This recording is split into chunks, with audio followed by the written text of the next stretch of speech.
What episode is it? Like 17. Okay. We're at 17 now. All right. Welcome to episode 17 of We Can't Code So We Criticize. This is a weekly video game podcast between two friends. My name is Ben. I'm Michael. And we do like a top 5 each week. We kind of have like a news story. We're still working on that term. It's a topic. It's a topic/news segment. It's something. It's That's what it's called. It's something. It's a segment. We'll just call it a segment. Talk about games coming out. Whatever. But Mike, how's your week going? Or how was it? It was pretty good. Went snowboarding for the first time. That was cool. Played really... You always start out with like a personal thing. Like, this is a video game podcast. Yeah. Last week you started out with something like very personal too. My mother's in the hospital. I'm not kidding. It's a pretty shitty day. But no, honestly, I've been really depressed for a while. I just played Super Hot though through the week. The game is still good. It's actually throwing some more mechanics into the game that actually surprised me though too. Yeah, because you actually the non-VR one. The non-VR one where you can actually teleport. You can possess other people. So you leave your body and go into someone else's. And you leave your body behind, you become that person then. Whoa. So it's like, someone shoots you, you just become them, and then they just shoot themselves then. But the one thing I don't like about those is that you immediately throw the weapon in their hand right away. And that you can't really aim it, they just throw it straight, no matter what. But it's cool though, because like, if you're in a tight situation, it's like, well, there's no way for me to dodge all of these. I'll just become you, and then you get fucked. So, it's really cool. The story is pretty interesting. It's like nothing groundbreaking, but still fun. I also, though, but that's all I've been playing. But there is something interesting that I did get into, though, is that I got into the alpha for a new game, Hunt Showdown. I've never heard of it before. Hunt Showdown? Yeah. No, you ever heard of it? No. So, this game is kind of like a PvP game where I don't think you can play solo. I think you have to play with someone else. So, you play as a team. And you verse other players, and you're inside this area, and your main goal is to find this creature, this one monster, and to you have to kill it, and then you have to banish it to the demon world and collect what it leaves behind. The thing is, though, you don't know where it is, so you have to go around the map finding clues, and there's other creatures on the map that you have to fight.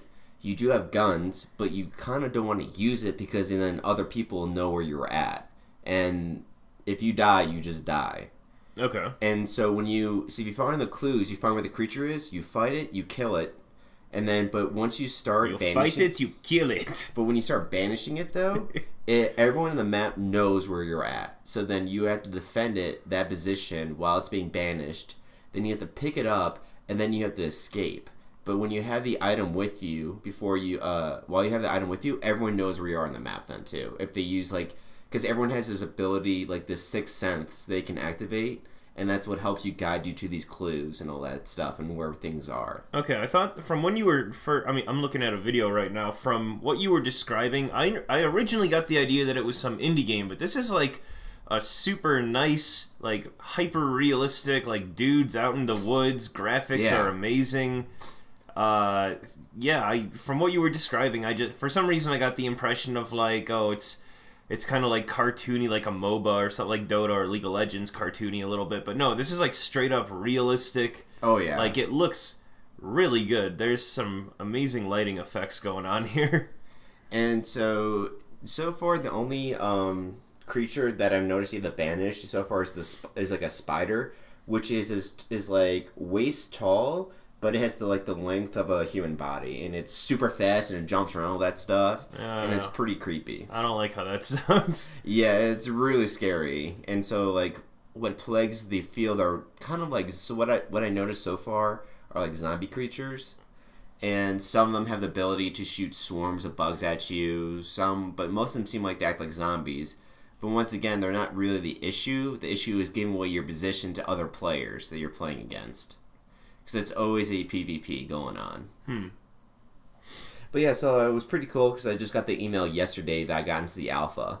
When can you start playing? I think I can start playing right away.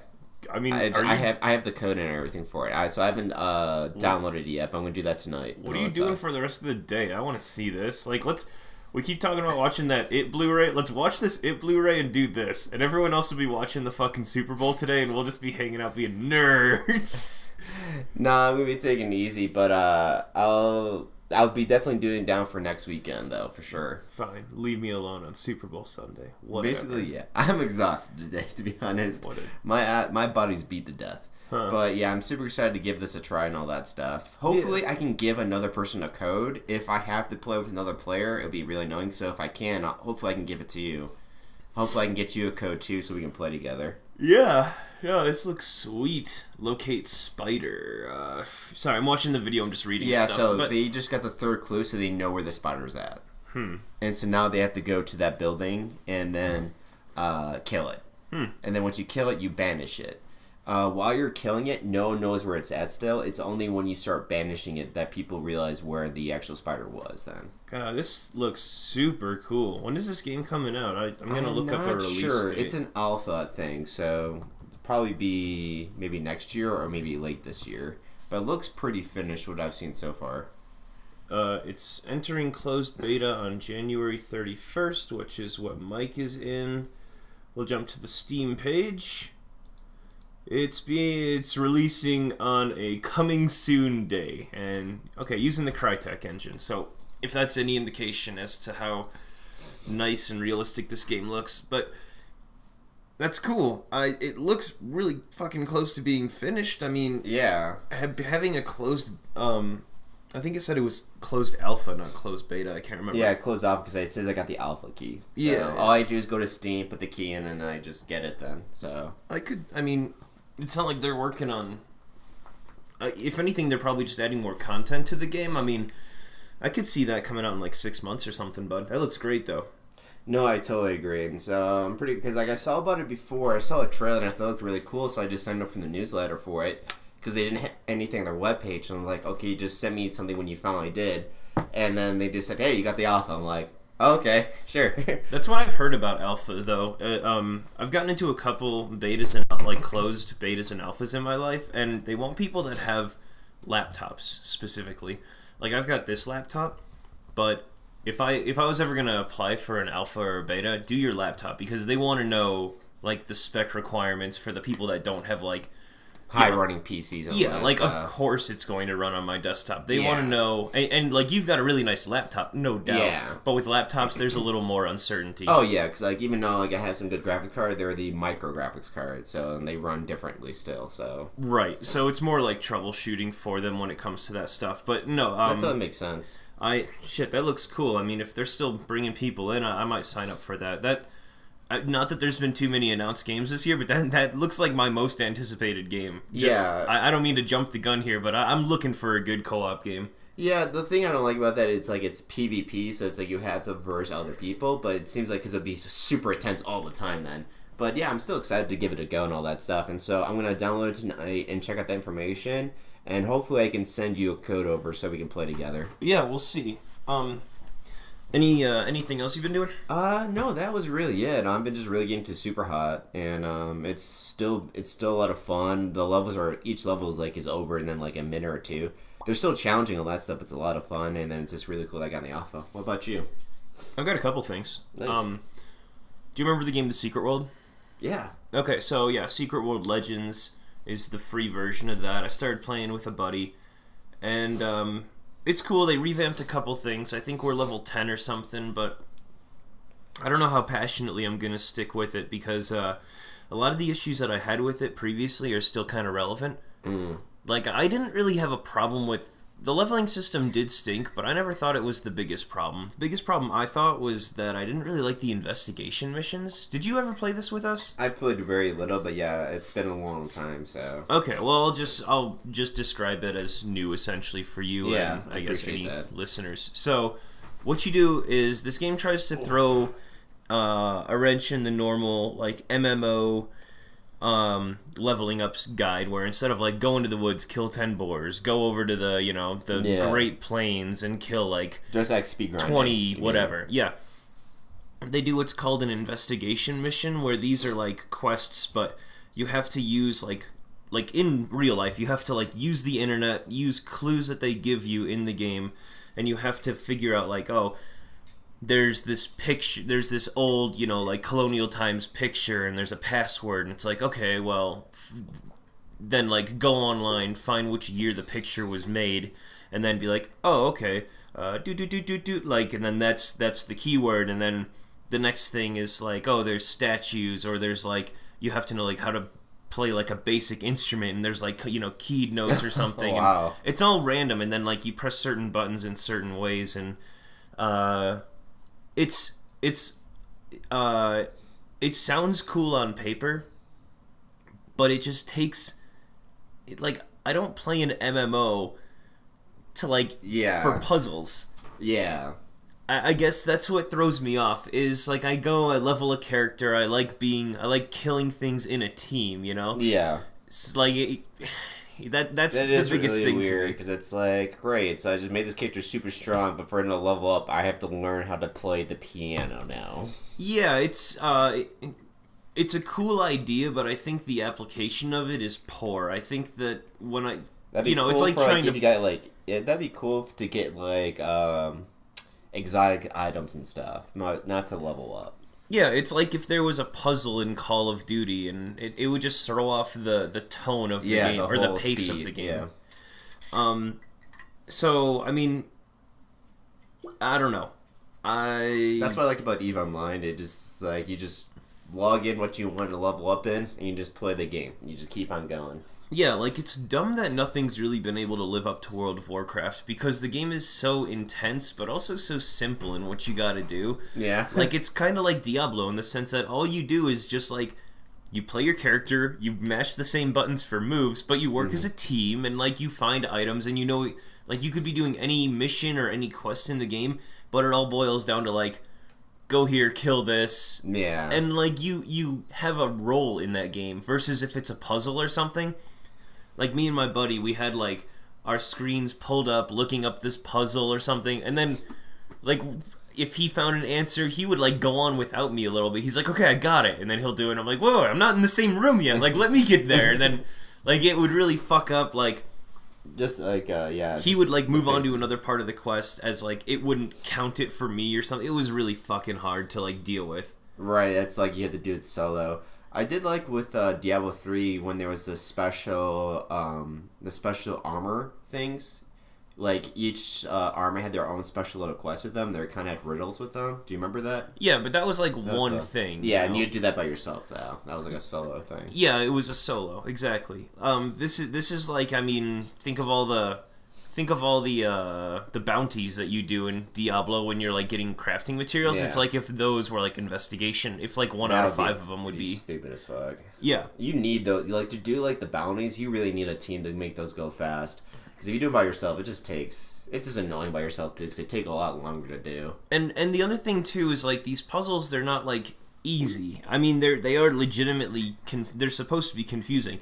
Like there was one where it was a picture of a painting, and it said Rivali on it, or like whoever the artist was, and you had to find out like you had to find the painting like online, so you had to look through this guy's paintings until you found that painting, and it was like so freaking dumb. There was no other like easier way to go around it. Like you had to find that one painting out of all of his paintings online. It's so like did you type in the year it's made or something like that? Yeah. Okay. So yeah, that's the thing, is like you had to find that one painting out of all the other ones and then type in the year that one was made. It's like, are you fucking kidding me? Like, who's got fucking time for this shit? People playing games. I guess so. It really was like, it threw me off. So the game, sorry, I'm talking a whole bunch of shit about it. Secret World Legends is great for like, it's a good team-based game. It's just this one thing that's really throwing me off. It makes me want to like rush through the game and just get to the dungeons and instances. Yeah. And like actually do like, you know, you're the healer, I'm the tank, that guy does DPS. Right, like and actually the process to get there is a pain in the ass. On like in Diablo 3, you just follow one guy for like maybe an hour and you're already level 60. You're ready to go. Yeah, exactly. World of Warcraft, Diablo 3, they just do good jobs of like, this is precisely why this person is playing this game, you know? Yeah. So that's the first game. This next game I got, actually, a friend got it for me, and I just got around to playing it, but it's They Are Billions, and this is a game... Got that. Yeah, I saw some plays of it. It's pretty cool. Yeah, this is a game that I mentioned in a previous podcast. It was coming out, and it kind of went viral when it came out. Yeah. And it's Thanks good. to us. Yeah, everyone listening here was like, hey, these two professional podcasters. We're talking about this new game that's coming out. We should all give it a try. There's like, Jimmy over here listening in his mom's basement to us talking. He's like, oh, this game is going to be huge. And he tells everyone. You're welcome there, billions. Jeez, give us some of that money. Yeah, free Fuckers. promotion. Where's the billions of dollars for us? No. But, so this game, it's an RTS. It's kind of like, it plays out like StarCraft or like a tower defense or something similar to that, but essentially instead of facing like an advanced other civilization, like You're just surviving a zombie apocalypse. yeah, so like occasionally if you want to explore anywhere, zombies populate the entire map. But occasionally they'll send hordes at you, and they'll let you know. And then you gotta, like, build up walls. You gotta, like... It tells you which direction they're coming from, too, so you know which side to really defend, all that stuff, which is nice. Yeah, and it's been good. So far, I've really enjoyed it. The one thing is that I can see that this game could easily get a little more repetitive, so... Well, yeah, because they only last for 100 days, and the final horde comes at you, the billion. And then after you survive that, the game is over then. That level is over. Yeah, but one level takes 15 hours to get through. What? Yeah, I played 59 days in my last campaign and I died, and it took me 6 hours to get through that.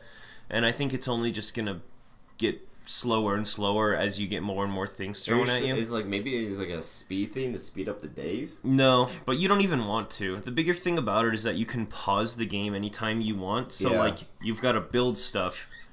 And like they encourage it. They don't want you to play it like real time because it's you just... can pause it, then you can give commands, and then unpause it, and everyone does it then. Yeah. So, I mean, even though if you just let the game play without pausing, I'm sure it wouldn't take half that long. But that long though for one level. I mean, it's kind of like Civ is like really long though. But I mean, this is like an RTS style where you're just bit silly. But yeah. I don't know if that's a good thing or a bad thing. I think Civ plays out. There's so much going on in Civ that it kind of doesn't matter to me. Yeah, there's so much things. Yeah, there's so much more to it besides just... You could do like a tourism win. You could do a domination win. You could be the free world leader or something. And then with their billions, it's just really a tower defense game.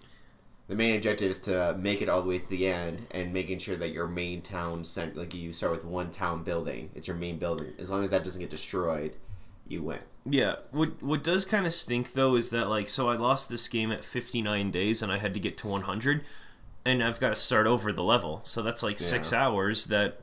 Technically, actually, I noticed watching other gameplays, it starts around 90 days, or, like, sometimes it starts, like, 92 or 93. It doesn't go all the way up to 100. Yeah.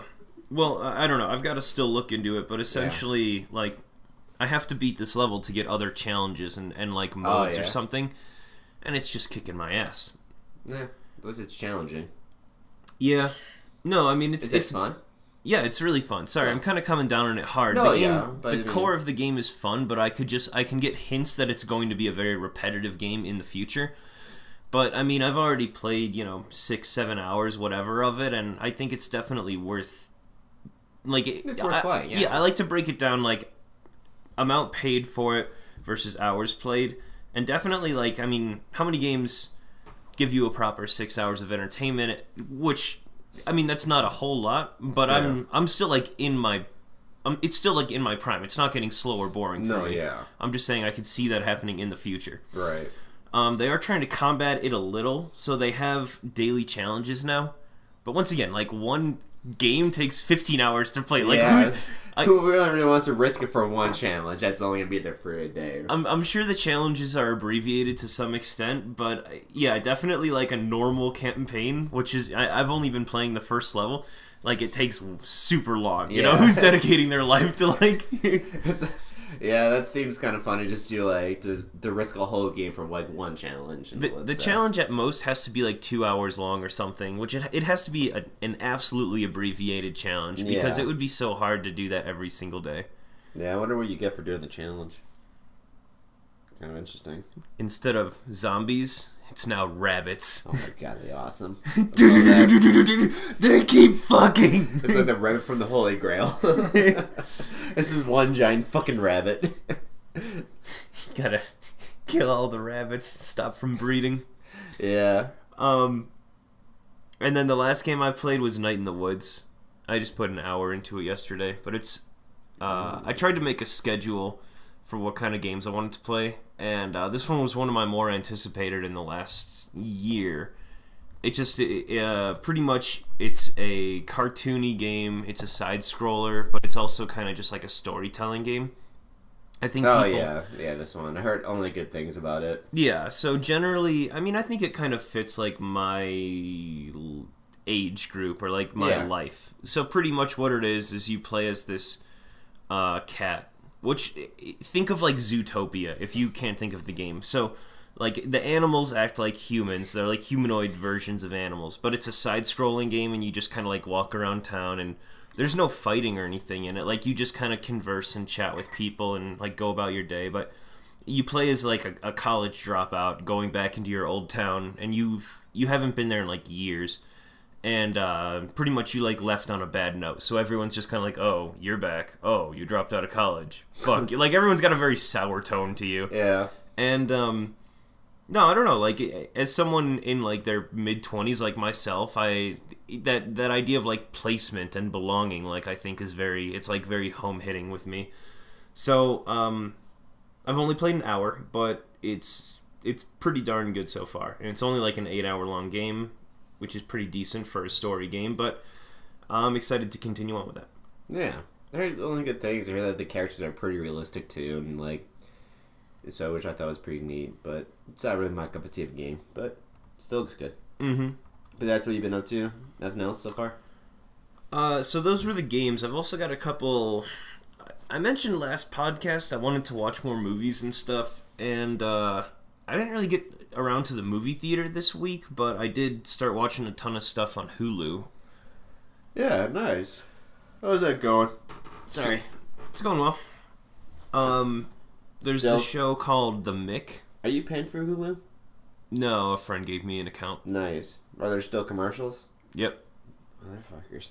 They're not going to get rid of that. Yeah, it's so dumb, but they're not going to get rid of it. So the first show is called The Mick that I've been watching, and pretty much, so Caitlin Olsen, the who plays Sweet D in Sunny in Philadelphia, she's the main character in this show, but it's like this kind of like really, what would you say, like a trashy woman going to take care of her sister's children, and her sister and like that side of the family is like rich, and so like is she like a nanny for them technically? She was like watching over them, and then her sister and her husband, like the kid's actual parents, they like flee the country and they end up in jail and like all this other stuff, and they're like, you never see them in the show pretty much, like they're gone.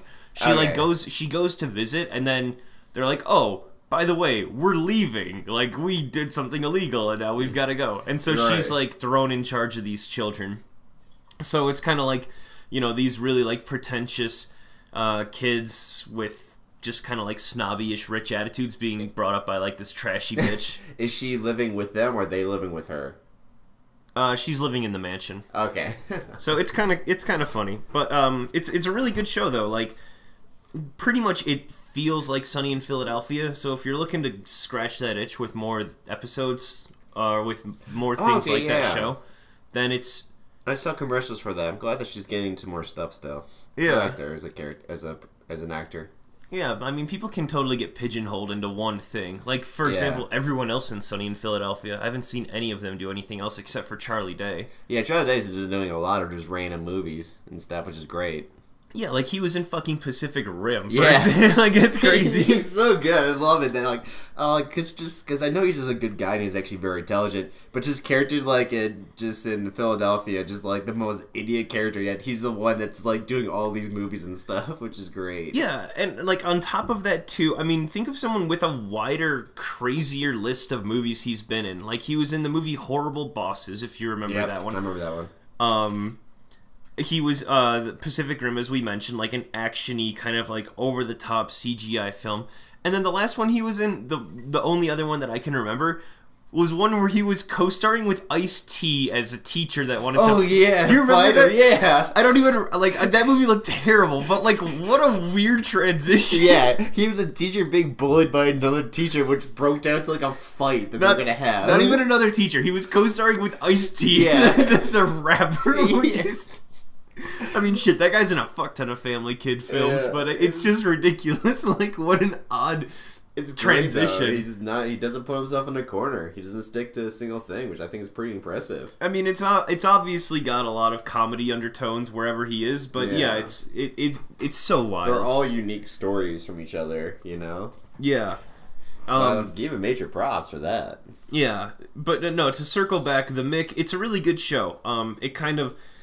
In my eyes, it still kind of is in the shadow of Sunny in Philadelphia, but it still scratches that same itch of, like, if you're looking for kind of ridiculous, over-the-top humor, a little bit of improvisation where they're just kind of, like, yelling at each other sometimes. I mean, it's there, but not nearly as in droves as it is in Sunny in Philadelphia. And then I just started picking up this show. Actually, it was on when you showed up, Mike, but it's called Broad City. Which is pretty funny. Yeah. I don't know. So you said you haven't seen it before. We watched an episode. What I saw was pretty good so far. Just two girls that are pretty much just lower middle class, just trying to get by. Yeah, they live in New York City. It's very much of a New York City kind of show. Like they have a lot of character.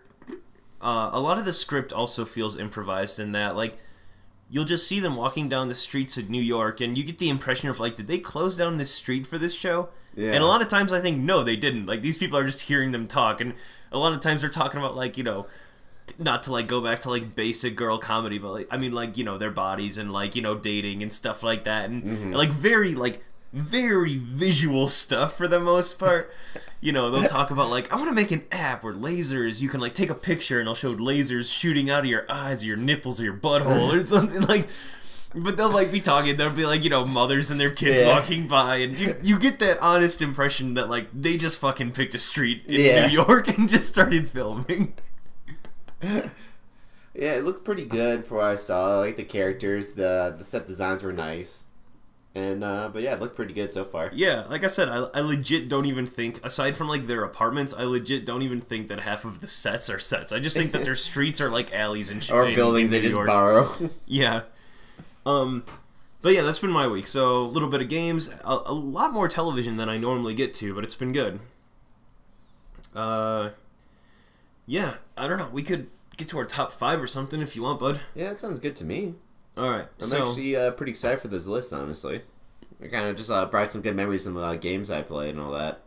I started last time, so it's your turn. Sure. So the top 5 this week is cosmetic editors being, or just like cosmetics for your character or for your avatar, I guess I would say. So that means like you can change your character's clothes or their accessories, you know, like have a watch, have a certain kind of shoe, have something like, you know, something not like a facial feature or like facial hair or like a body style, like more stuff more than that. I think I'm being overly descriptive with this. I think everyone knows what I'm talking about at this point. Yeah. So my number 5, and this is kind of a pioneer, I think, in cosmetic editors, even though it feels like very simple now. I'm gonna say Team Fortress 2 is my number 5 because they brought in the hats. They brought the hats in. Which I can't even think of a game. People had done, like, you can change your character's look. People did it beforehand, but no one ever had that crazy of a following. Like, in the last couple of years, I've heard Team Fortress 2 being described as a hat collection game with shooting mechanics. Yeah. That is true definitely. I mean, everything relies around these hats, and, like, the weapons there's a little bit there too, but it hats. That's, like, everyone fucking loves the hats. So, the reason that it's my number 5 is there's not a lot of customization, but I think it was a pioneer.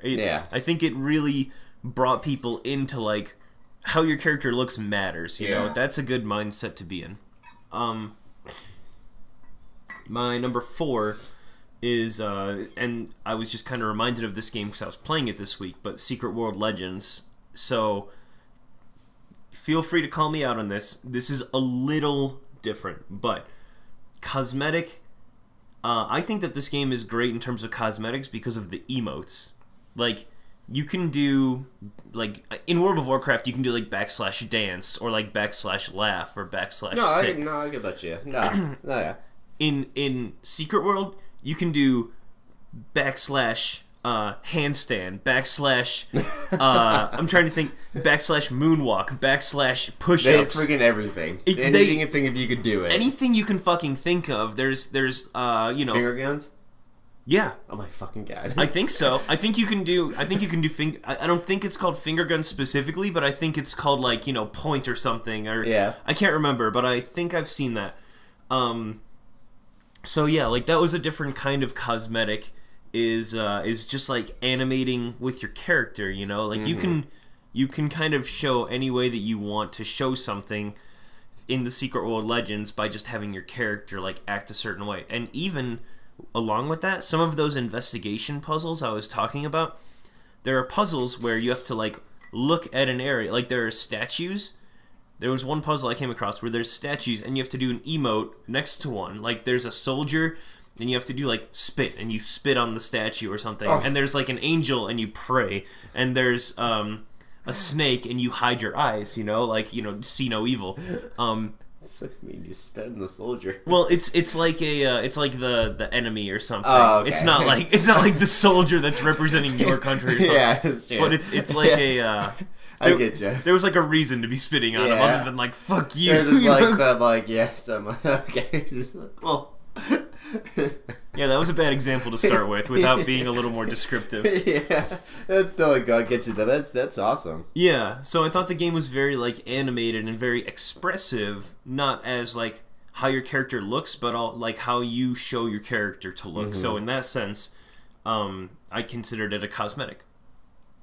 Which actually, like, if we do think of loot boxes, like, in Overwatch, you can get, like cosmetic emotes too. Yeah. So yeah, that totally works actually. Yeah, cosmetic emotes. You can get, like, winner, like, when you win like, when you get, like, the play of the thing. Play of the game, yeah.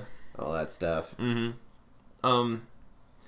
And then my number 3 is, I feel like I'm gonna get shit on for this a little bit, but I can't think of more gun customization than in Call of Duty Black Ops. I was actually thinking about that too as well. Like, you can just put anything on that thing. Yeah. A lot. I didn't sound my list though, but no. I thought that too. It's like, that game had a shit ton of things you're going to throw on there. Yeah. It's, like, ridiculous. Aside from, like, the 300 skins on a gun that you can get, you can also increase you can have, like, an underbarrel shotgun attachment. You can have, a laser on it. You can have any sort of, like, red dot. You can have iron sights. You can have, like a shoulder pad for, accuracy or recoil reduction. Yeah. Anything. So I just had a lot. I totally agree with you. Like, I did think about it though, but, like, if I had issues finding my last one, I finally found it though, because I had issues finding this one game. But if I couldn't find it, Call of Duty was going to be on there for my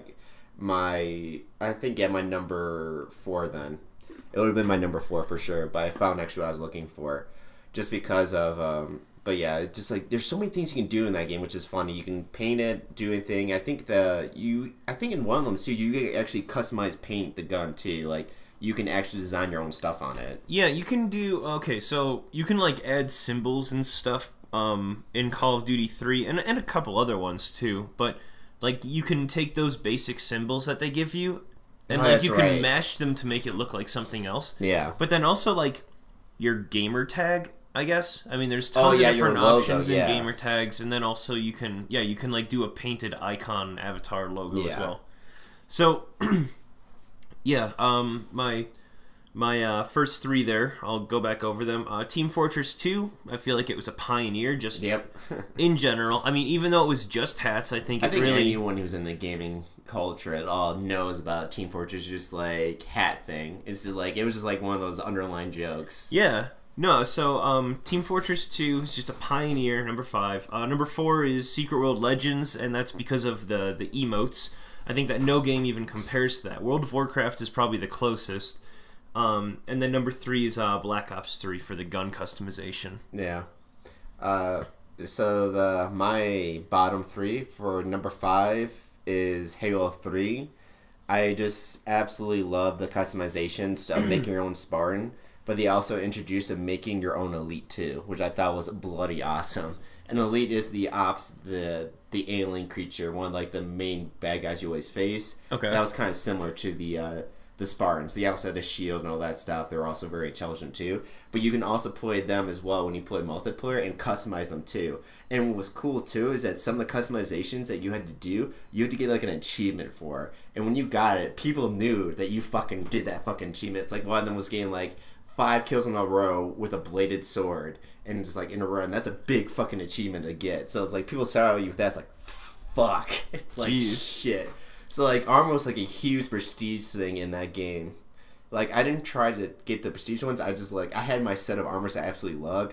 But you can change the colors of all the pieces of armor and all that stuff. It was just great and fun. But it was always cool to just, like, you just see someone, you just look up before the match starts, you just look up their armor. It's like, oh, fuck, they have that set? It's like, shit. I'm getting my ass kicked today. So, that's my number 5 is Halo 3 because of that. It just had this set tone in the Halo community of like what you did to get some of those set up pieces of armor. My number 4 is, you probably had never heard of this game. It is a PS1 game called Robo Pit. No, I haven't. So it's a game where you customize your robot, and when I mean customize, you can choose like spider legs, wheel legs, one wheel leg, 2 legs, 4 legs, 6 legs, anything you can, like, all the type of things you can think of. Are you playing as like a spider? Why do you have so many legs? Well, you can just choose like your legs. You also can change your body's core too, though. It's like you can change the body core to any different type of shapes, things. You can change the eyes, and then like the arms or your weapons. There's like shield weapons, guns, machine guns, a thing where you just shoot at a mace, and it like a mace that shoots out a chain too, and it comes back. I remember there was a time where I played the game where I just played with shields and just run up and start beating down the shields and all that stuff because they couldn't do anything to me. Jeez. It was like the one time it's actually effective to run in with just 2 shields. It was really funny. The game looked really cheesy though. Like, let me see if I'll pull it up for you though. It's like really polygon graphics. It was incredible of all the stuff you can customize in that thing. You can see like right here. So let's go to images. You can even customize like all the colors and stuff too. Like, here's like a great thing. Come on, pull up, you bastard. So yeah, so you can even change the eyes too and the colors and everything like that. And it was just like, it was so cool for me. It was like the first game I ever played where there was so much customizations. I don't want that stuff because that's the Robo 2, which was not as good as this one. Okay. But yeah, you can have like tank legs and all that stuff. You can have like a spring, bunny ears and all that. It was a game that I borrowed from my friend, and I just destroyed this game because the customization in it was great. Because the cosmetics was just awesome in itself. And it was just an arena fighting game too.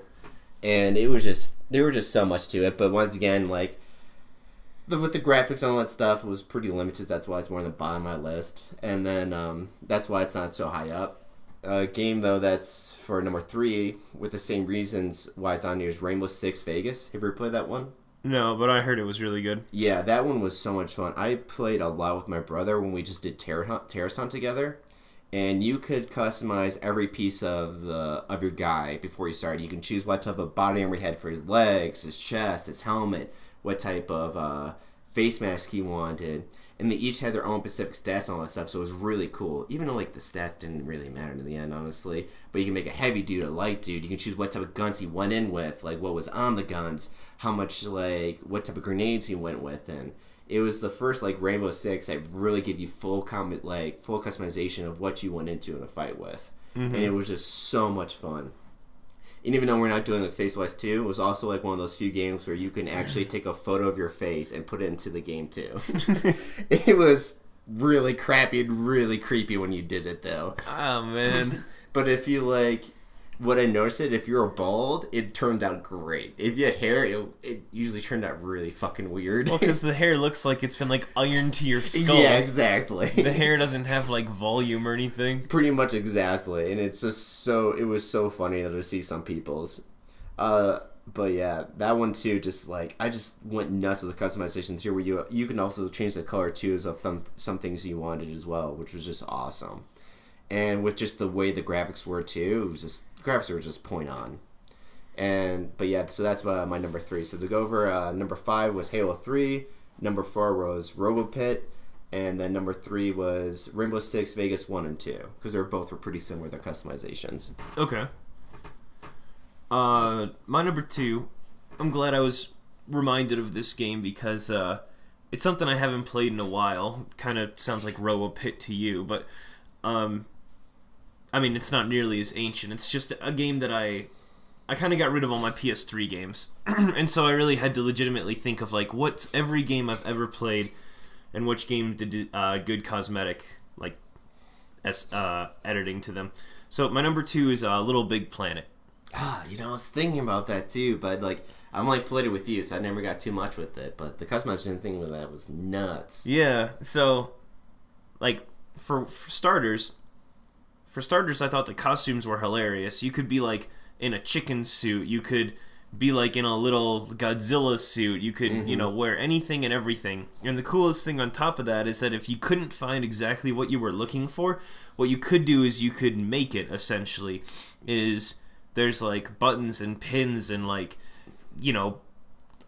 I guess like hair and like feathers and stuff that you could pin onto your character. Oh, I forgot about that. Yeah, and so like you could just make your own costume essentially, and everything about it was super neat. I mean, just like you could put the weirdest shit on your character too. Like I remember you could like blow up like feathers or like pins and stuff as big as they could possibly go, and then staple it onto like the person you're playing with. And he's like, "Cool, now I've got a fucking button so on my annoying. face." It just God, I hated that. It'd be just like I'd walk away, I'd come back, you just pin like 1,000 things on me. Like, well, that's just fucking just hideous as hell. Yeah, and so I don't know. Like for that reason, I really liked Little Big Planet. It just like when I think of cosmetic editors being in this top 5, I don't think of like. Let's see, like Borderlands 2, they had a lot of options with like guns and with like the way that your character could look, but realistically it wasn't that interesting to me. Like no, there was really just there's like only like a set, and that was it. Yeah, and the way that your character looked, all it did was change the color palette. It didn't change how it looked. You didn't get to choose like which piece of color you wanted to change to. It was like you want to just be green and blue or just red and black, Yeah, and so like in that sense, I feel like even though there's a lot of options, there's not a lot of versatility. Yeah. In other games, like Dungeon Defenders is a big game I'm into. Like armor, and even like Diablo, like armor and all that stuff matters to your skills. But at the same time, I feel like it doesn't. It all kind of generally looks the same. It's nothing to get like excited about. Little Big Planet, you can do anything and everything, and a lot of the costumes are just fucking awesome. Yeah. So I'm not using this list as a way of like what gave the most options or what.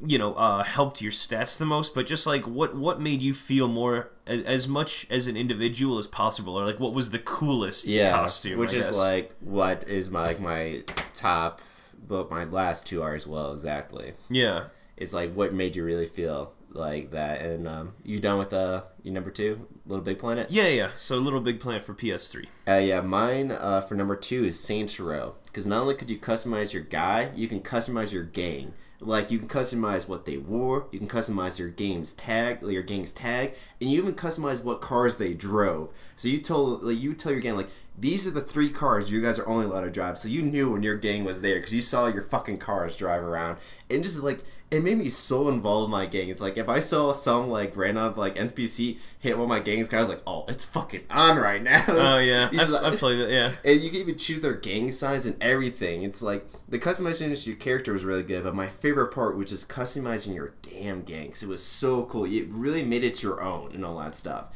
And you can have any type of gang you want, which I just bloody loved. And so it was just so cool just to call on your gang to show up when you were doing a gang fight. You just needed some help, and they just pull up in your vehicles. You said, it's like, yeah, my bros are here right now. Let's fucking kill them. Yeah. It was so... And, like, if you want an all-female gang, you can have an all-female gang. If you want an all-male, you can have all-male. If you want a mix, it's like... It was so cool. And that's why I absolutely loved it so much. It really made it personal. Like, this is actually my gang, and I care for it. Yeah. I mean, the only downside is you couldn't change, like, you had to be the Saints Row. But the Saints Row is a pretty cool name. But besides that, though, it was just, like, it really made it something years, and there was just so much you can change in it, which was awesome. A lot of the costumes and stuff were just ridiculously hilarious as well. I mean, you could wear like a dinosaur mask in one of them, I think. And I mean, there's like the dildo bat and stuff that you could beat people with, like the weapon customization, the character customization. You could customize your character's voice, which was, man or woman. You could sound like a man or a woman. Your voice didn't need to match your gender. It could be like super squirrely high, or it could be like really low where you can't even understand anything. It's just always great because you walk in these cutscenes and you're trying to be this badass, game leader, and it's like, okay. Yeah. You're just walking as a clown with the squeaky voice. It's like, and I'm supposed to take you seriously? Yeah. Like, I played with a friend. We played Saints Row 3. And he was the Hulk, and he could like legitimately look like the Hulk. He wore jean shorts, and his character skin was green, and he could change the character shorts to like bright purple as the Hulk wears. And he found like the great kind of like the short black haircut and stuff, and he made his voice like really, really heavy. As my guy, I played him as the Silver Surfer, where all he wore was just a man thong and his skin was just silver, like shiny. And so all we would do is just like pretend to be superheroes and just fuck people up, essentially, like the Hulk and the Silver Surfer. What a weird fucking combo. It's so good. And the thing is, like, with the weapons you could totally feel like superheroes too, which was awesome. Yeah, and I definitely, that game... I can't believe I forgot about that one. That one should be on my list, at least an honorable mention. It was like, and the funny thing is, like you said, just make your own character. There was so much you can do with clothes-wise, but like really just like when they just making your own gang and all that stuff, and like customizing them was like the coolest thing ever. It's like, these are my bros. This is my fucking gang. It wasn't the game that the developers made. This is something I made, and like these are the things I want for my character, which I thought just made it even more in depth too. Yeah. But even though you can also make it a complete opposite, it's like you're the Silver Surfer, and you just have a gang of just random people. It would be funny if I'm gonna play that game again. I want to see how close to a Hank Hill I can make. Whoa, the boy ain't right. Just have everyone drive pickup trucks around. Yeah. Selling propane. It'd be so good, but that's my number 2, Saints Row. Oh man! All right, down to number 1. My number 1. Say what you want. I really like this. There's not a lot of customization, but any customization in it, I thought was awesome. I really liked the pre-made skins and stuff like that. My number 1's League of Legends. Wow. Okay. Yeah. I didn't expect that one actually at all. Yeah. But their skins are really cool though. Yep. I remember I had a really cool Singed skin. You can get skins based on like whoever wins the championship that year, you can get skins catered to them based off of their favorite characters. I can't think of any character. I can't think of like one character that I loved in that game that didn't have like this incredible skin. Like you could play as Nunu, and Nunu had like the Nunu bot where he just had like a ha ha ha ha ha ha like everything that they do. It's not just a skin. It's like the way that your character talks and like the way that they move, and sometimes there's so much more to them. Their attacks would change too to match their skin as well. Yeah, all of their abilities and all that. Yeah, their attacks, their projectiles, whatever, everything changed. They even got to like ultimate skins. If you haven't played League of Legends in a while, which I guess I haven't, but they were doing ultimate skins when I stopped, where like I don't know what that is.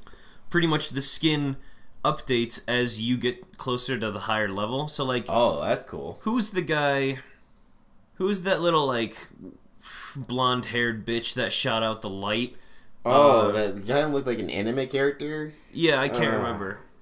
Yeah, I always call him an anime character or blonde bitch, honestly. Whatever, anyway. It's annoying as fuck. Yeah, but he could like he could like blink a little bit and shoot out the light, and then he did like the and shoot out that big light thing. Yeah, that would go across the map like pretty much all AD characters had. Whatever his name is, he had a skin where like it started out, it was like a future.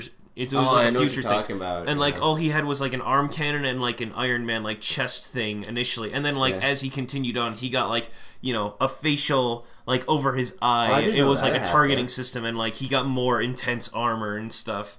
That's awesome. It had 3 tiers that as you leveled up, it looked more and more badass. And I heard that they continued to do that, but Yeah, all those skins were just dope. I mean, even like going back to Nunu, why not? They had the fucking Sesame Street one where it was it looked like it was the fucking Cookie Monster as Nunu, and then the kid riding on his back was in a garbage pail as I didn't know that. Yeah, that's great. As the Grouch or something. Yeah. I mean, there was like some really good fucking costumes, but yeah. So I feel like I'm overselling this a little too much. But League of Legends, it didn't have a lot of customization, but their skins were well worth it. If you actually bought the skin, it was well worth their prices. Honestly. Yeah, it just came down to like how cool you felt. Which was actually I appreciate looking back at that. It's like the skins you did have to pay for, but it was a free to play game, and they were really just cosmetic. You did not need them because all the characters looked really cool already, honestly.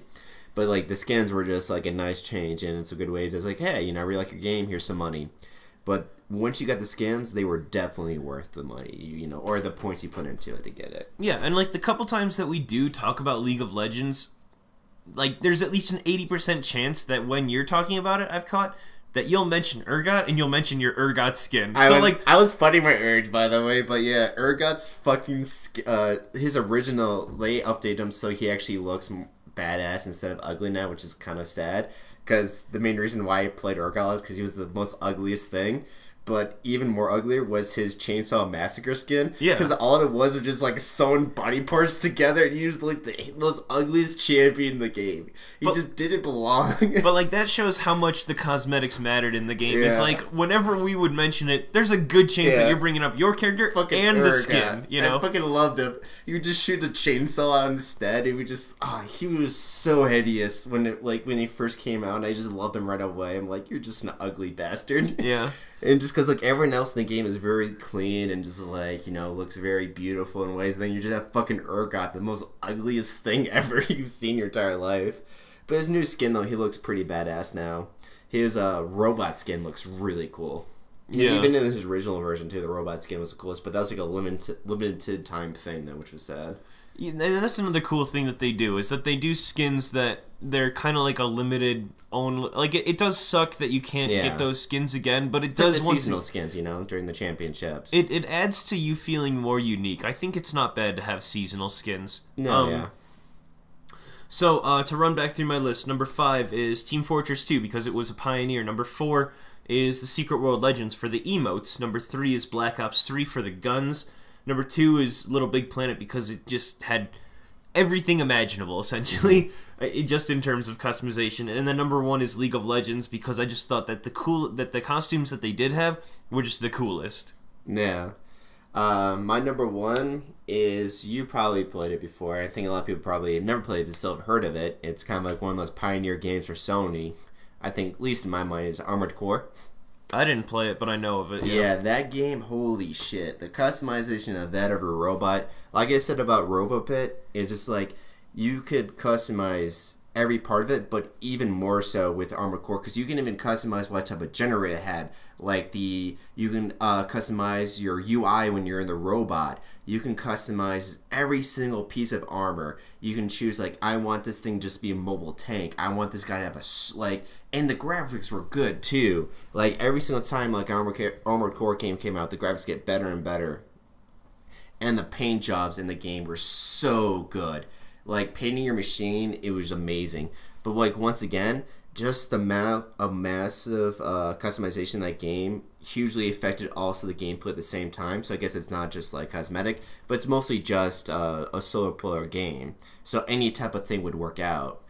And it's like you can choose like how much ammo is in the vehicle, like in your armored vehicle. When I say armored vehicle, it's a giant mech. It's a giant Armored Core. If you actually don't know what it is, you customize your giant mech, and you're with this kind of a what's that term when you're paid to hire. You're with a bounty hunter. When you're not a bounty hunter, you're just like you're a mercenary. All right, whatever. You're with this mercenary crew and all that stuff, and so like usually like these legions hire you to fight for them, and so that's why you get to customize your own machine, because you're just a bunch of mercenaries.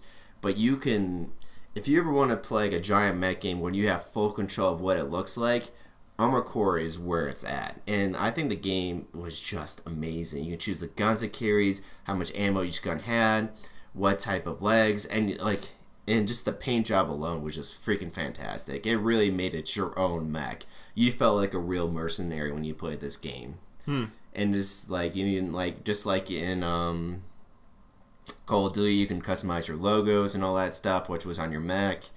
It just really felt like its own thing. And I just had, like, Ben's has it pulled up right now and was looking at it like, yeah, it was really cool. And there was actually strategic too, building your mechs. You had to think about how much how powerful generator you needed your mech and all that stuff, how much like energy you needed to keep going and all that stuff. But damn, they really just let you do anything you want in that game, which is why it's my number one. It's like you have just complete control of exactly what it looked like. You can paint every single piece what you wanted. You can come in with any weapon you wanted. That's why like Saints Row is below it. It's because like there was only still a set amount you can do with everything. But with Armored Core, like everything that was involved in the game, you had complete control with. Like it was yours fully, which was just amazing for me.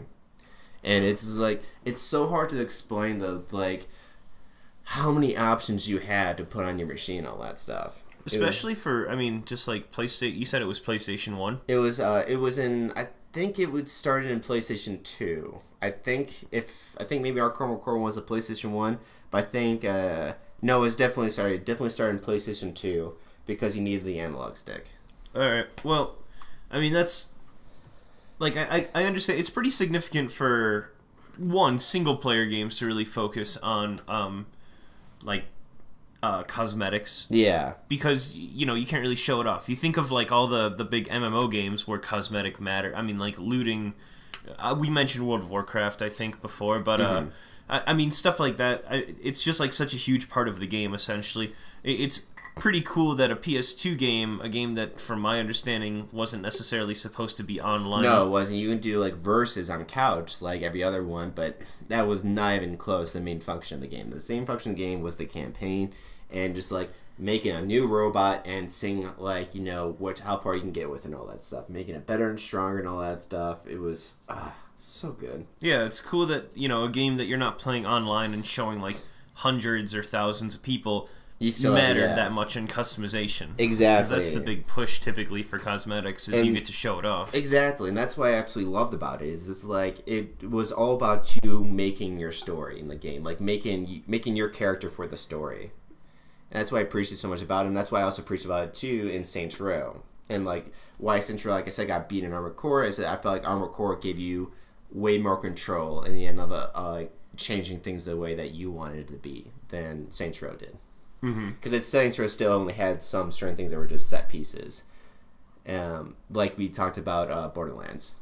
It's still really good though. Like still a lot of options, but like Armored Core is like just like have fun, just make your thing and see if it doesn't make it, try again.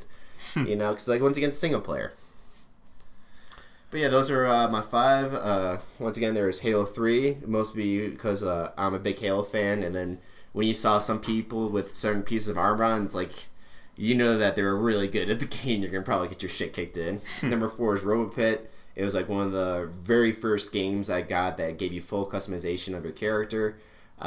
It's lower on the list it was a simple fighting game, and for graphics wise, Rainbow Six for number 3 is Rainbow Six Vegas 1 and 2, of just the full customization of your characters, just with the armor pieces, helmets, weapons, loadout was fantastic and awesome.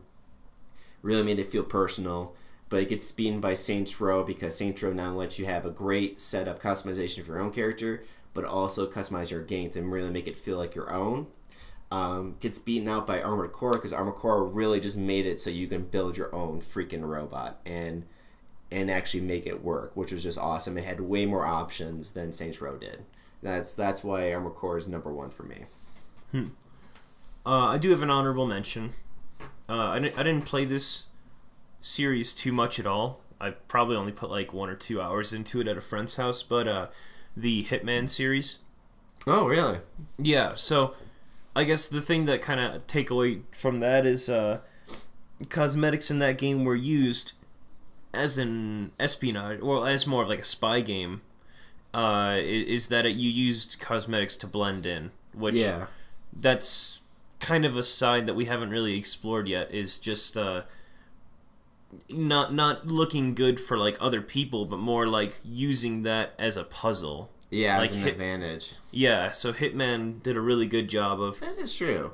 like mixing up a puzzle to be like, oh, well, you're dressed as a sailor and you're going to a party or something. Maybe instead you should be dressing in a suit or so, you know, or as a waiter, or as like a butler. Yeah, like or a chef. It matters how you dressed, and that was like a huge part of the game is like what clothes and how easily you could kind of fit into a scenario. Yeah, and like how to get access to certain areas. Yeah, You know, it's like, well, I need to get in there, but it's like it's mostly just for this one executive person, so I'm going to need to find a bodyguard to knock out or kill, mostly kill for me. Switch to them, then I'll have an easier access. Yeah. And they did upgrade that where like there are some people that know everyone, and they know that you're obviously not supposed to be there still, even dressed, which I thought was a pretty nice touch. So I didn't play it too much, but I figured that if I had played it, it would be on this list. Just because it was an interesting use of cosmetic. Yeah, and then actually, in the later ones too, it gave you the option of choosing what weapons to go in with and all that stuff. You can choose to like go in with just a simple piano wires, or just like I don't know what they call that weapon, where it's just a wire you choke people out with. Mm-hmm. And then, or you can go with just a pistol. Like you can come in with a rubber ducky that blows up. Right. It was like your choice to what you come in with. So they even added that to it, which I thought was pretty cool. Did you have any honorable mentions, anything like that? Not really. Like, really, I guess would be Call of Duty, with the weapon-wise. Because, like I said, it almost made the list because it took me a while to find RoboPit. But after I found it, it just kind of got knocked out. Sure. What were we talking about next? I can't remember. Did we have anything in mind, or were we just going to go into... I've got some other, like, basic news, but... We said that we maybe want to talk about how cosmetics actually are into like more non-effective in single player. There's not much in single player games nowadays. But we also say we're going to talk about Labo, the Nintendo box thing. Oh yeah, that's right. So let's do the Nintendo thing. Yeah. Okay. So Nintendo, however you pronounce it, Labo, or if it's like Labo or something. I think it's Lab, but what? Labo. Labo, because it's I think so. That makes sense. Labo, Nintendo Labo. Anyway, so that was announced this week. Pretty much, you take your Nintendo Switch, and there's a lot of different parts with it, obviously. You got the two controls that come apart, you got the screen. Mm-hmm. What Nintendo Labo is that you get these pieces of cardboard that they break apart, you fold them in, you follow instructions, fold them into certain things.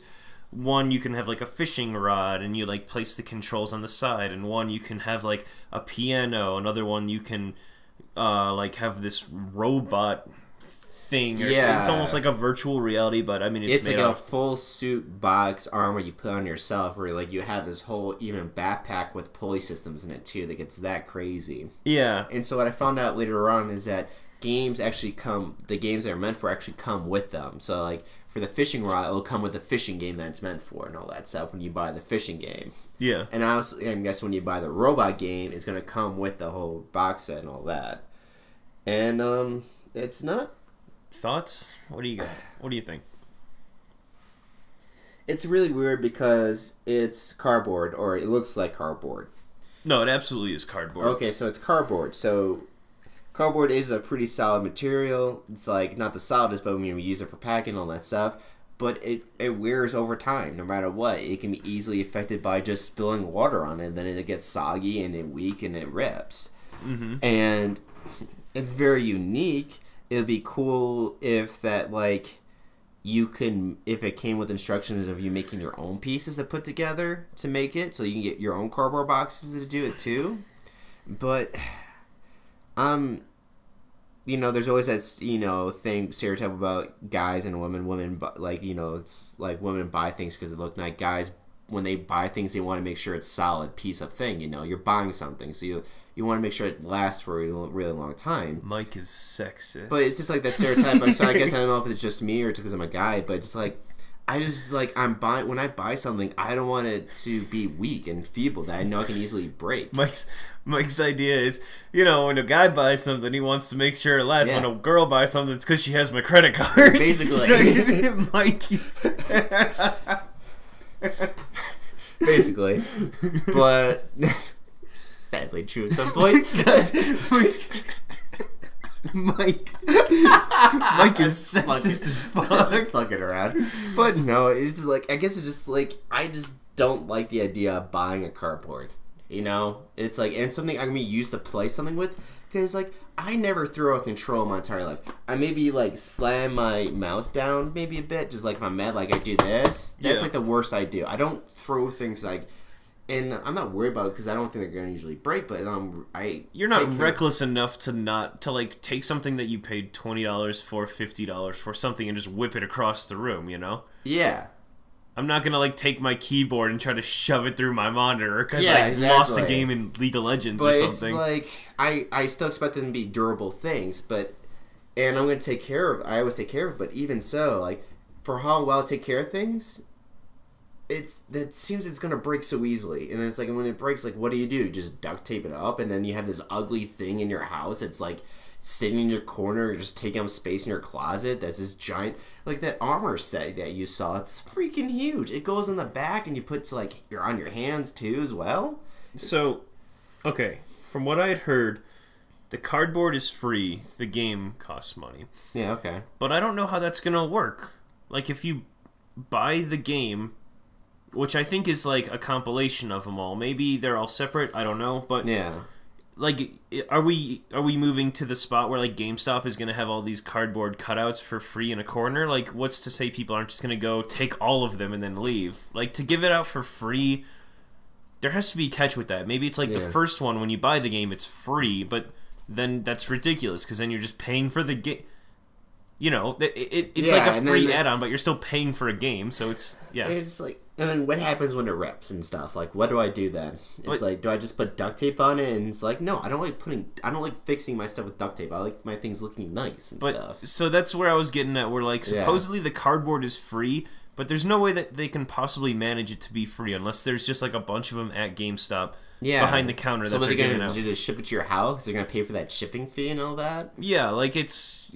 From what I can tell, nothing in this world is free, you know? No, it's true. Nothing is free. Even if it's a piece of cardboard, that's a piece of cardboard that however thousands, tens of thousands, hundreds of thousands kids are going to be buying this game, that's still going to be costing Nintendo a fuck ton. Yeah, they have to get the cardboard, they have to actually do the cuts for the pieces, and ship it. And shipping costs are huge. And they still have to pay the people that came up with the design of the whole thing too. So it's like they have to get paid as well. I'm thinking what it's going to come down to is the cardboard design is free, but it's going to be like they're going to have like ways of you to get a piece of cardboard and draw it out and then cut it out or something. It's going to come like with pencils and stuff. It's like, all right, just like draw around this and then just cut that out and then that replaces this one piece, you know, and all that stuff. Yeah, which that sounds not too fantastic of an idea, but yeah, like once again, I'd rather have but another thing too is then it's like then you have just cardboard laying around your house and like, all right, Ben, yeah, but this is I've got cardboard in my house, Mike. Ben. And you have a table that's put together by 2x4s and just planks of wood, so, I mean... The table that we're recording on every single week, for anyone that isn't intimate with me, as I would assume a majority of the world isn't, it's a piece of plywood that used to be my desk, and it's rested on top of an upside-down cardboard box that used to be for when I moved here for storage. And we just casually throw our... $1,200 computers on either side of this to balance it out. Yeah, then like a $60 mic in the middle of them, and that's how we do recording. It's a beautiful setup. We've got so much money sitting on cardboard and plywood, like not even sturdy at all. Like if Mike picks up his computer right now, the whole setup's going to fall over and lean on my side and kill my computer. It's really elegant. I like the idea in a way, though. I mean, it is cool. It just the elasticity of it, though. That's the issue I have.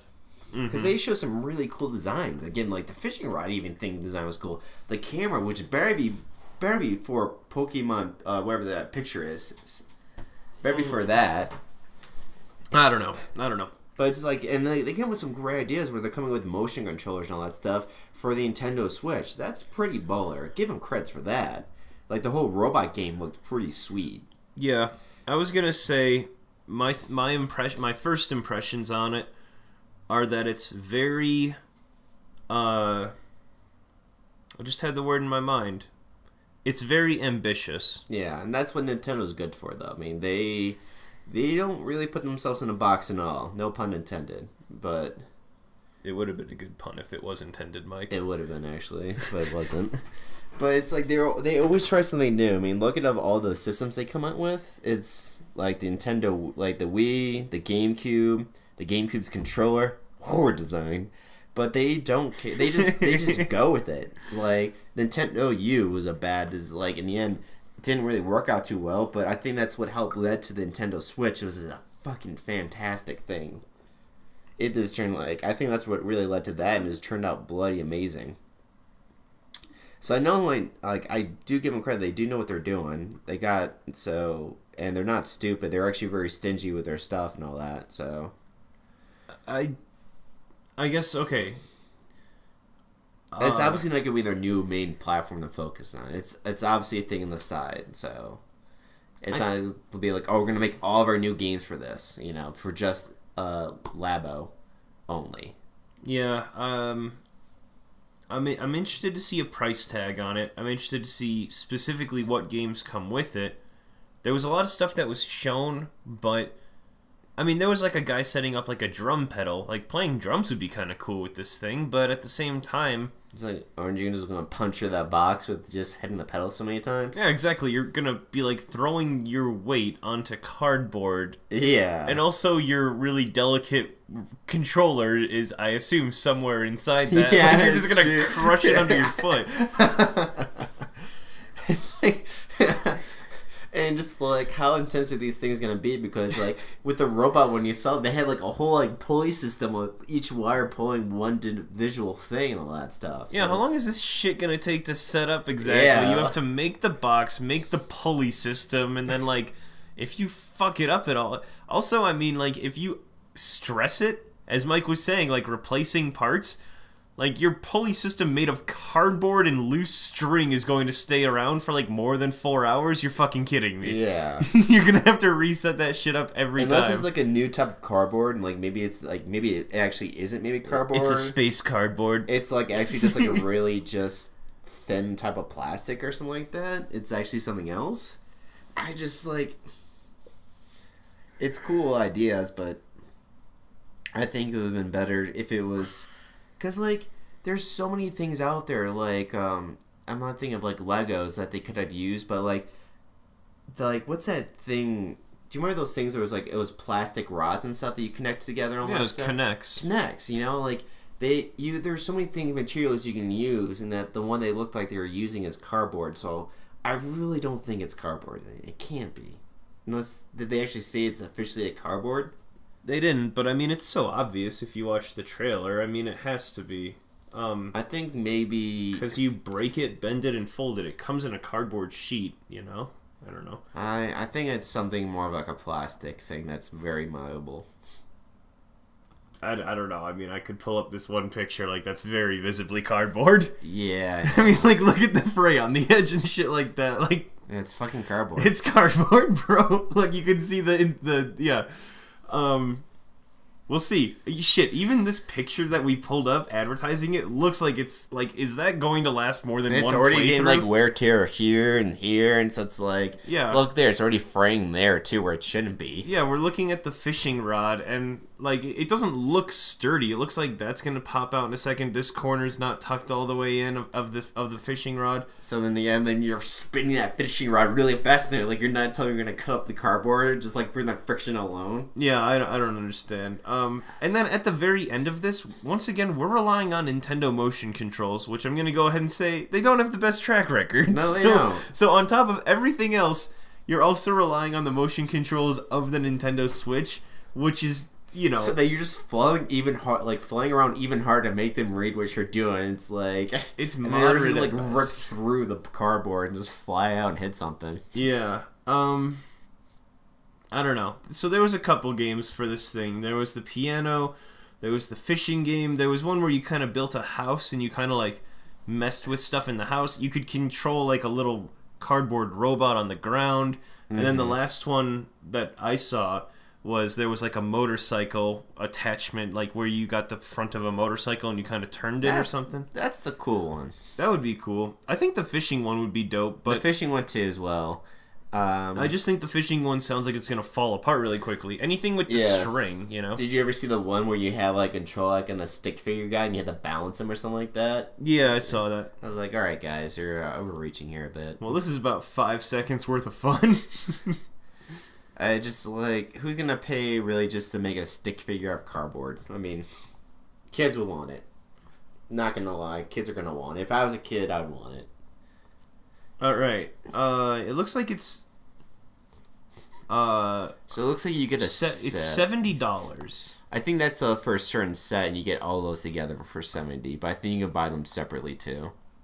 Yeah. So if you buy the $70, you get the motorcycle thing we're talking about, the piano, the controlling robot thing. I don't know what this is on the corner. You get the house, the fishing, the piano, the little bug remote thing, the motorcycle. I don't know. It's a variety kit. Yeah, so this is a variety, so you get it all in one. It's kind of like something you give as a gift or something like that. I don't know. It's cardboard.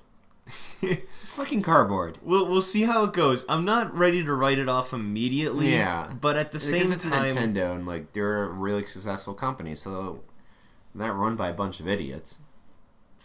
Yeah.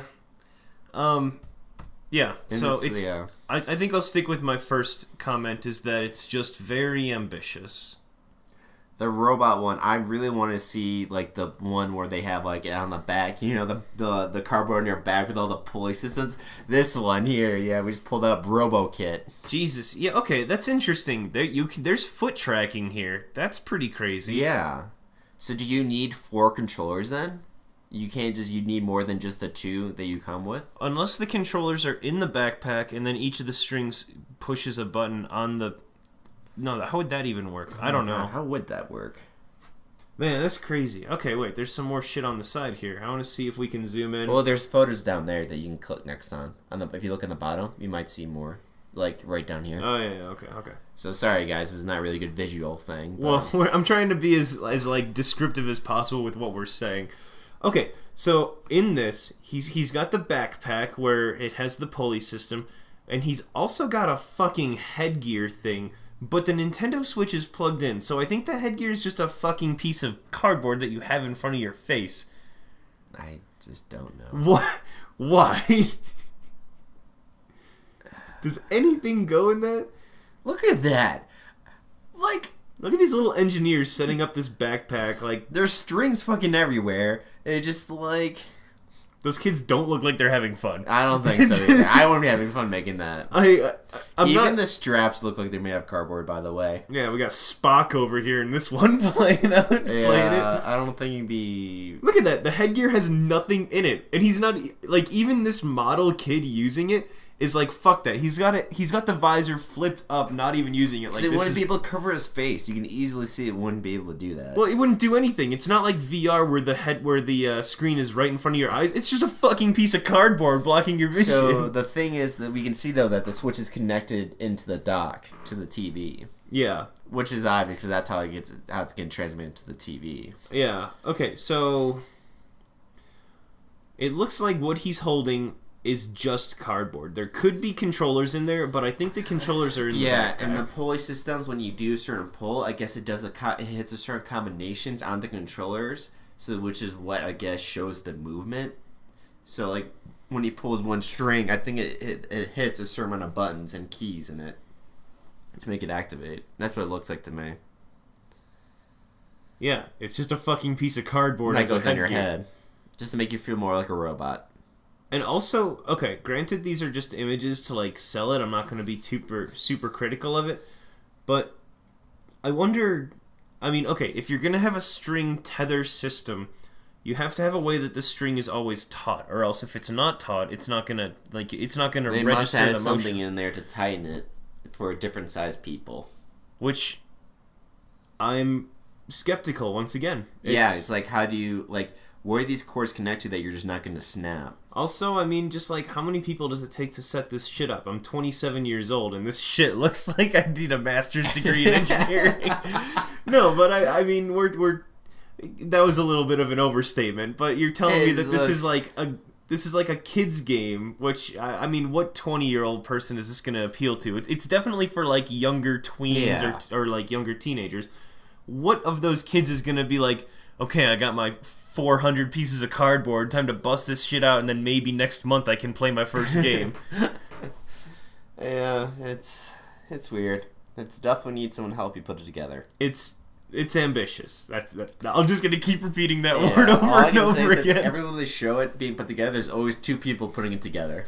Every single time. And they couldn't even get them to smile in any of these pictures. Yeah. They don't look like they're having fun at all. The photographer's like, pretend you're having fun, and the kids are like, I'm sorry. This is such bullshit. I just want to play Legend of Zelda.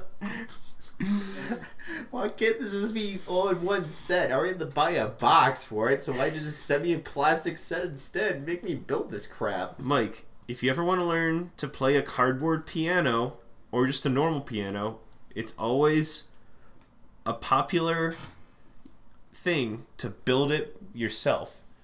Think of any musician. They built their own instruments. This is the same thing. The time. Think of any robot fighting. They build their own robot. Well, I did that in Armored Core. But I'm not willing to put a bunch of cardboard together. That's for sure. It's one of those things that help it successful and hope people get their money's worth and hope they're happy with it, but I'm probably not going to pick it up for sure. Just give me the fishing game for like $5. Yeah, and I'll do that. The fishing one does look cool. Yeah, that fishing thing did look with the string and all that stuff. Like, I'll give them that one. Yeah.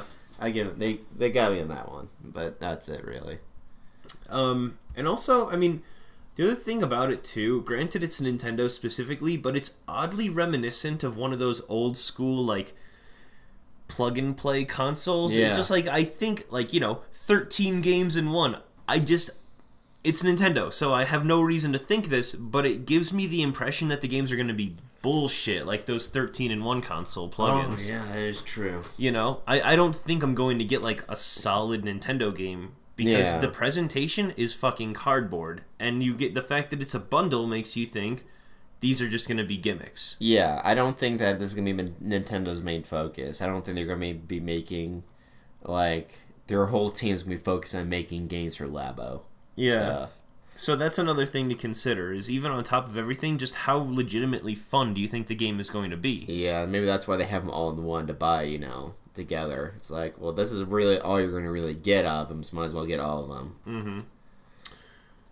Yeah, I've got really nothing else more to say about that. I think we'll just see what happens when it comes out. That fucking robot one is going to be fucking ridiculous. It's going to be wild. I can't imagine anyone... I would love to look up YouTube videos of just kids, like, parents just trying to make kids put it together themselves and see how far they get. Now all we have to do is make the visor and then you're good to play. But the visor does nothing. Shut up, we're making the visor! Nintendo paying for this! We need that Nintendo money. Alright, so something else interesting in news. Red Dead Redemption 2 official release date is on October 26th now. I don't know if you saw that, Mike. Yeah. Couple months. A couple months, finally getting that second one of that. Had one like one of the best DLCs too, like with the zombie one. Yeah, and that was fun. Yeah. So no, I mean, obviously when a Rockstar game comes out, everyone just drops their panties and bends over. It's been a long time that Rockstar's actually released a game after the fifth. They've been riding on Grand Theft Auto for a long time. Oh yeah, I mean, I'm not surprised too because all the updates and like they have microtransactions in it up the ass, so they got a lot of money from that game. Yeah, but no, Grand Theft Auto 5 originally released on PlayStation 3, and then it was not remastered, but it was brought over to PlayStation 4. So if that gives anyone an idea for how long it's been since the last Rockstar game, like it's been like 3-4 years, something like that, because that's how long the PlayStation 4 has been out. Yeah, so those are just the two things. Nintendo Labo and then Red Dead Redemption 2, October 26th. It'll be interesting how it turns out. Yeah, we'll see. Red Dead Redemption 2 is going to be great. Nintendo Labo. I'm definitely going to watch a Twitch stream on it. I'll say that much. Yeah, I'm really interested in seeing how people put it together and just watching it just fall apart. I'm just praying for that. It's like, and it's all done the first time they use it, and it's already wobbly and falling apart. Yeah, how much like super glue does it take to put this shit together? I'm just seeing it just wrapped in duct tape. Just wrapped in fucking duct tape. Oh my god. All right, so we can move on to games coming out here on Steam. That sounds good to me. All right, I didn't really look into anything. We should see if there's any big AAA releases too. If you wanted to go first, I can look and see. Okay, yeah, sure. One of the games I saw coming out. Let's see if I have that list over here. I don't have it. Let's see. Yeah, give me a second. Well, I can start if you want. No, yeah, why don't you start while I just get my first one on. Sorry about that, damn it, people. Mike. Be prepared. Oh, you know me, I never come prepared. Alright, first game I want to talk about is Seven Mysteries, The Last Page. Let me type it in here so I can read the summary. So, summary, oh god, this summary sucks. Well, get ready for like the smallest summary ever. A supernatural horror game about a group of students from the only school of a small town. The end. That's about it. You know what? Make a book about that. They're not. They were like. Let's make a movie. They were like, they'll figure it out. It's a game about students from school in a small town. Like, this could be an action game. This could be an adventure game. Okay. So pretty much, it looks like a pixelated JRPG. It's a story horror game. It's a top-down. Yep. I mean, I could read the tags for There's like a lot of those out, and it's like usually I hear good things about them though. They're usually pretty good stories. Okay, actually, here's a little bit more about the game. So sorry. Oh god, it's not like overly long, but it's just it tries to paint a picture and just tell me how the fucking game plays. But anyway, I'll read it because why not? That night, at the only school of a small town, a group of students unintentionally discovered their school had been hiding things that should have been left unknown. Ooh, it's so spooky. I'm so scared. Don't touch that, don't do stupid kids. Every student knew about the tales of what happened there, except them, the dumbasses. Then, unknowingly, the unacquainted students were somehow connected to uncover the hidden. Together, they try to open doors, because that's hard. Yeah, I know, right? Together, doors are tough, man. Together, they try to open doors, hoping they would clear away the fog. However, soon will their realization come when all the pieces of the puzzle finally gather. All will fall into dead silence with the same thought about why they crossed each other's path in the very beginning. Well, that explains nothing. Yeah, because they're all students in the same fucking school. That's why they crossed paths. Everyone knows this thing except for you. Also, we didn't want to tell you, because you're all gay. Fuck you. Yeah, I mean, when it comes to Steam games, I try to find Steam games that are well put together. This one looked well put together. Any more than that, I can't really tell you. Is it an RPG, like a fighting Final Fantasy game? I don't really know. But it looks like a decent, like, horror, over-the-top game. It looks like kind of a mystery adventure, narrative-driven, rather than like a fighting game. So, to me, it looks cool. I'm kind of giving it a lot of shit, but it's obviously still on my list for a reason. So, yeah, Seven Mysteries. It doesn't look too good for me. I'm definitely giving it a hard pass for me, at least. Alright. Seven Mysteries, The Last Page. It comes out February 5th, so by the time that I upload this, it'll be out. Next game I've got, the last game I've got, and then Mike, you can sweet, yeah, you can do your stuff, and I'll look up that whatever I can't even remember what I was gonna look up, but this next game's called Big Day, and this one looks pretty dope actually. Big Day. Sorry. Big Day is a multiplayer, third-person action RPG. In Big Day, a horde of various guns, skills, and talents are at your disposal, allowing you to survive with your own style. Just like in the classic ARPGs Diablo and Grim Dawn. Tired of roguelike? Enjoy shooting? Give Big Day a try. So pretty much what it is, I get the impression that you're just free to explore in this massive world. You find guns around. There's zombies. It is it's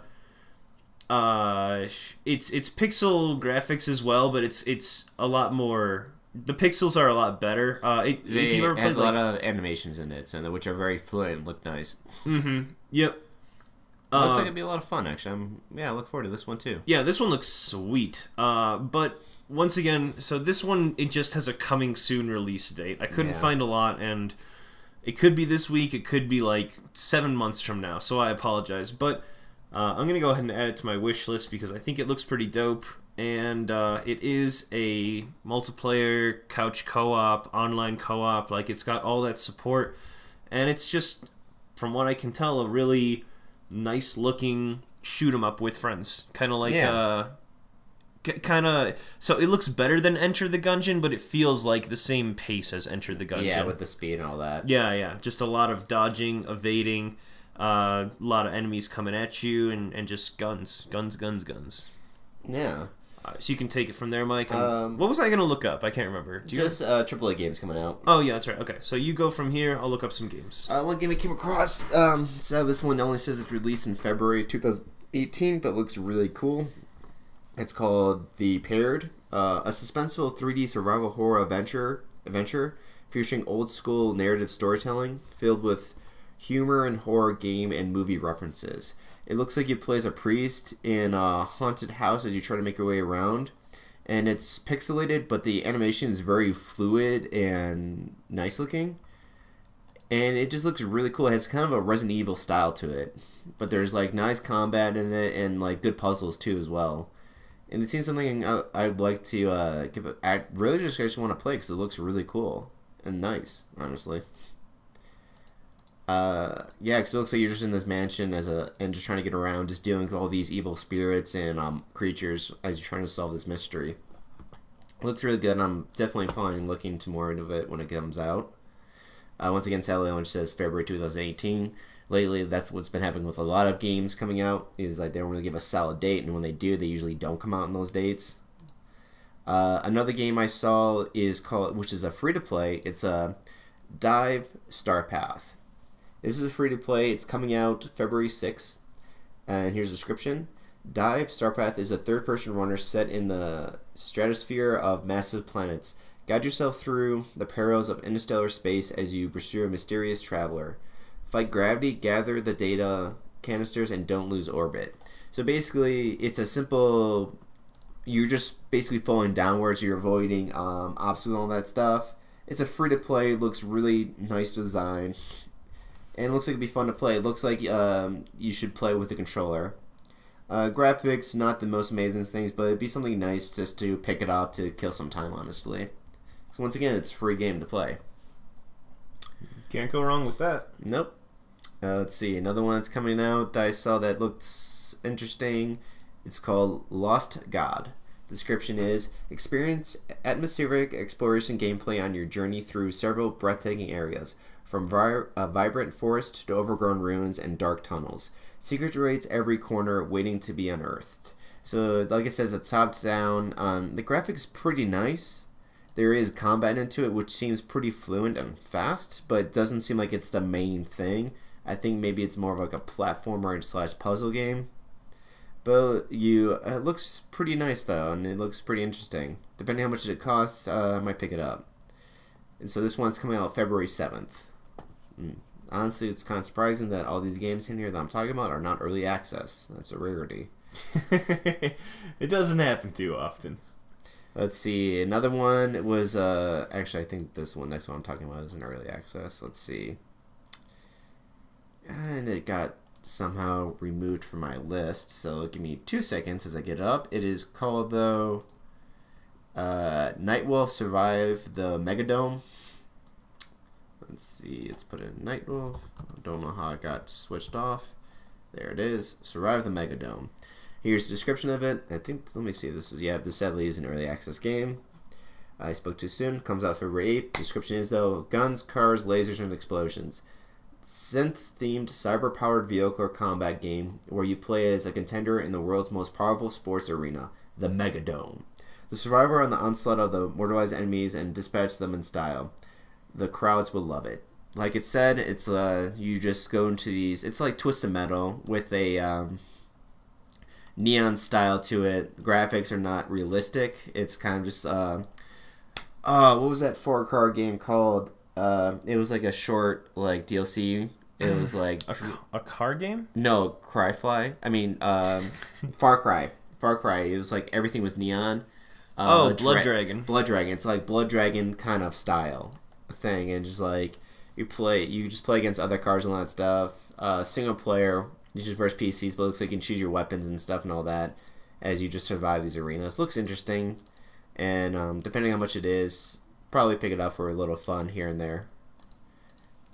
But that's all the ones I have. Did you find any AAA games coming out? Yeah, so the biggest one is the Shadow of the Colossus remake for PlayStation 4 is coming out in 2 days. That's February 6th. That one's going to be pretty good. From what I heard, get it? I have the original one, so I think I'm good. But I did hear that it was a complete, like, same way as Crash Bandicoot, like, they remade it from the ground up. Oh, so that's cool. Yeah, so, I mean, that sounds pretty awesome, but I still think I'm going to pass. This game is one that I'm not personally interested in, this next one, but I think it's still worth noting. So there was a Netflix show called The Seven Deadly Sins. It was an anime, and it looks like they're releasing a fighting game called The Seven Deadly Sins: Knights of Britannia, and so that's coming out as well this week. Yeah, there's a couple anime games, I'll put it that way. Yeah, that's what I'm seeing right now, too. Probably not even going to bother saying the rest of them. Sorry. Look it up yourself. It's nothing. I feel bad. If I can't get excited about a game, I feel bad advertising it to someone, you know? I get ya. Shadow of the Colossus is there, but at the same time, I mean, it is a remake. It's a good game. If you haven't played it... It's definitely worth a pick up. Yeah, if you haven't played it, definitely try it out. But, I mean, this other stuff is so-so. Yeah, I think that's all I got there. Yep. Let me jump back here into my podcast Word document. And our next top 5 is going to be, at least I thought it'd be a good one. Ben, please stop if you don't think so. Is party games. Games that you kind of like, party games are kind of like couch play games. Yeah. People. I think that'd be a good top 5. Okay. For next week. Well, we talked about this before. Can we break this? There's so many fucking couch co-op games for N64. I almost think like that should... party games. Oh, okay. So it's like, it can't be just 2 people. Let's go at least up to 4 people. Because they're party games. They're meant to be played at parties and stuff. Okay. Yeah, I could do that. You know, I feel like we're going to have more than a few repeaters on our list, but I'm fine with that. Cool. Yeah, so that'll be our next top 5. Next week, I'm going to be playing more Night in the Woods, and I'm also going to be playing more They Are Billions. It's a good game, and I'm passionate about beating at least one level, you know? Yeah. So They Are Billions and Night in the Woods. I'll continue with that. I'm taking a little bit of a break from Legend of Zelda just for a little bit, but I gotta kind of like refine that passion for it. No, yeah. I'm going to be finishing up Super Hot. This week I'm going to be doing some traveling, but I'll be home for the weekend, so we're still going to have a normal podcast. But since I'm traveling and all of that, I'm actually going to download Tiny Metal to my Nintendo Switch, give that a go. And I might be download another game onto my Nintendo Switch too, just to help with the traveling part. But yeah, so that's going to be my plans. And obviously I'm going to be looking into a Hunt Showdown. And hopefully I can spend a code too easily. Yeah. That way we can play together. Yeah, I'm going to try to join the closed alpha there, because that just sounds sweet. But otherwise, yeah, that's it. This felt like a shorter episode. I don't know. Yeah, it did feel kind of short. We'll have to check the time later. But yeah. Otherwise, whatever. Well, I mean, they're getting 2 in a row anyways, dude, because you just uploaded the last one like a day ago, didn't you? Yeah, that's right. Okay, so anyone listening to this, if somehow you've managed to listen to the entire podcast and not been, and like we haven't offended you, I know Mike is sexist now, if you think that our wild ramblings are somewhat entertaining, well, congratulations. There's a whole other episode of last week that I forgot to upload, so... If you think that like you're gonna finish up and listen to this episode and be like, well, there's no more of that for another week, you're dead fucking wrong. Because the next episode that's gonna load up after this one is only a day old. You probably haven't heard of it. You probably haven't heard it yet. So have fun with that. Have a good week. We'll see you guys next week. Thanks for listening. Please listen more.